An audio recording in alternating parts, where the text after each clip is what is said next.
அன்புக்குரியவர்களே, ஆண்டவராகிய இயேசு கிறிஸ்து நாமத்திலே நான் உங்களை வாழ்த்துகிறேன். மீண்டும் உங்களை அதிகாலை வேளையிலே சந்திப்பதிலே மகிழ்ச்சி அடைகிறேன். தொடர்ந்து அப்போஸ்தலனாகிய பவுல் பிலிப்பியருக்கு நிருபம் 4ஆம் அதிகாரத்தில் இன்றைக்கு 9வது வசனத்தை நாம் தியானிக்க இருக்கிறோம். 9வது வசனம் பாருங்கள். நீங்கள் என்னிடத்திலே கற்றும் 1, அடைந்தும் 2, கேட்டும் 3, கண்டும் இருக்கிறவைகள் எவைகளோ அவைகளையே செய்யுங்கள், அப்பொழுது சமாதானத்தின் தேவன் உங்களோடு கூட இருப்பார். இன்றைக்கு சமாதானம் நிறைந்த ஒரு வாழ்க்கையை குறித்து நாம் தொடர்ந்து பார்த்து கொண்டு வருகிறோம். தேவ சமாதானம் நம் இருதயங்களை ஆட்கொள்ள கடவுது என்று பார்த்தோம். தேவ சமாதானத்தினாலே நாம் வெற்றி பெறும்படியாக அவர் நம்முடைய இருதயங்களை காத்து கொள்கிறதை பார்த்தோம். அந்த சிந்தைகளையும் நம்முடைய நினைவுகளையும் நிறைத்து அதன்படி நாம் செய்கிற பொழுது தேவன் நம்மை ஆசீர்வதிக்கிறதை குறித்து பார்த்து கொண்டு வருகிறோம். ஸோ இன்றைக்கு 9வது வசனம் இப்படியே சொல்லுகிறது, நீங்கள் என்னிடத்தில், அப்போஸ்தலனாகிய பவுல் சொல்கிறார், என்னிடத்தில் கற்றும் அடைந்தும் கேட்டும் கண்டும் இருக்கிறவர்கள். இந்த 4 காரியங்களை சொல்லுகிறார் பாருங்கள். அவைகள் எவைகளோ அவைகளையே செய்யுங்கள். திருவசனத்தை கேட்கிறவர்களாய் மாத்திரம் இராதீங்க, அதன்படி செய்கிறவர்களாக இருங்க. அதான் யாக்கோபின் நிருபத்திலையும் வாசிக்கிறோம். அதுதான் ஆண்டவரும் சொல்லியிருக்கிறார் பாருங்கள்.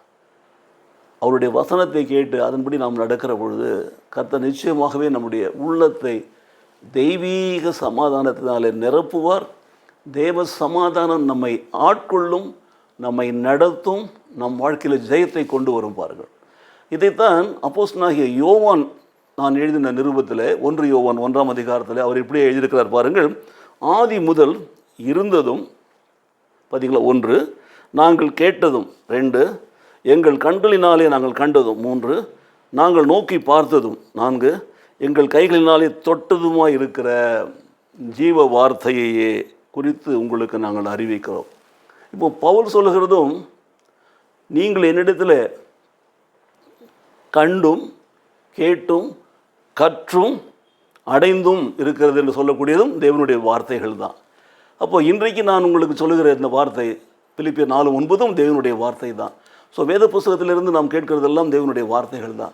அந்த ஜீவ வார்த்தைகளை கேட்டு அதன்படி நாம் செய்கிறவர்களாக இருக்கிற பொழுது தேவ சமாதானத்தினாலே நாம் ஆட்கொள்ளப்படுவோம். சமாதானத்தின் தேவன் நம்மோடு கூடவே இருப்பார். ஆண்டவர் இயேசு பூமியில் வாழ்ந்தபோது சொன்னார் அல்லவா, என் சமாதானத்தை நான் உங்களுக்கு கொடுக்கிறேன், அது உலகம் கொடுக்கிற பிரகாரம் அல்ல என்று சொன்னார் பாருங்கள். தேவ சமாதானம் நம்முடைய இருதயத்தில் வருகிற பொழுது மெய்யான சந்தோஷமும் மெய்யான மகிழ்ச்சியும் மெய்யான சுகமும் மெய்யான வெற்றியும் நமக்கு கிடைக்கிறது பாருங்கள். இந்த காலை வேளையிலே எனக்கு பிரியமானவர்களே, நீங்கள் கேட்கிற வாசிக்கிற பொழுது தேவன் உங்களுக்கு சொல்லுகிற பேசுகிற பிரசங்கங்களிலே கேட்கிற நீங்கள் காண்கிற வார்த்தைகளை நீங்கள் உங்கள் எழுத்திலே பதிய வைத்து அவைகளையே சிந்தித்து அதன்படி நீங்கள் செய்கிற பொழுது நீங்கள் சமாதானத்தின் தேவனாலே நடத்தப்படுவீர்கள். அந்த சமாதானம் உங்களை ஆட்கொண்டு உங்களை ஆசீர்வதித்து மேன்மைப்படுத்தும். ஜெபிப்போமா?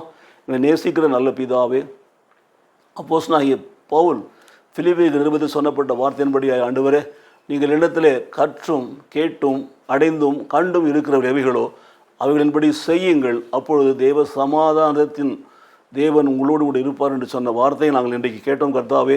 அதன்படி எங்கள் வாழ்க்கையிலே நாங்கள் கேட்கிறதையும் காண்கிறதையும் ஆண்டவரே கற்றுக்கொண்டதையும் நாங்கள் அறிந்திருக்கிறதையும் உணர்ந்ததையும் அடைந்ததுமான தேவ வார்த்தைகளின்படி வாழ எங்களுக்கு கிருபை செய்வீரா.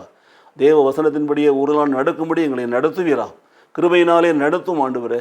அதன் மூலம் எங்கள் வாழ்க்கையிலே ஜெயம் தாரும், சமாதானம் தாரும், சந்தோஷம் தாரும், வெற்றியை தாரும். இயேசு கிறிஸ்து நாமத்திலே பிதாவே. ஆமென், ஆமென்.